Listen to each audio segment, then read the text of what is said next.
Placid Peter rebate CSC ব্রাদারকে আমি আহ্বান জানাচ্ছি আমাদের অনুষ্ঠানের যারা আজকের প্রধান অতিথি এবং বিশেষ অতিথি আছে সবাইকে নিয়ে আপনি মঞ্চে আসুন এবং আসন গ্রহণ করুন।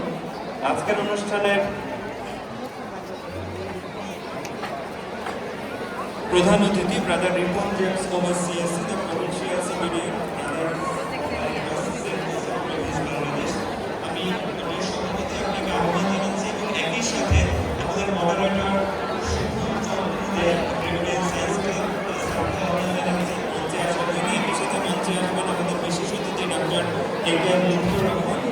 Professor and chairman department of chemistry Jagannath University এবং আসবেন Saint Gregory High School and কলেজের vice principal brother Leonard Chandra প্রজার ইউসিএসসি, আসবেন Saint Gregory's High School and কলেজের অ্যাডমিনিস্ট্রেটর ব্রাদার সুমন লরেন্স প্রজার ইউসিএসসি। আমি অতিথিবৃন্দকে নিয়ে আজকের অনুষ্ঠানের সভাপতি ব্রাদার আপনাকে আহ্বান জানাচ্ছি।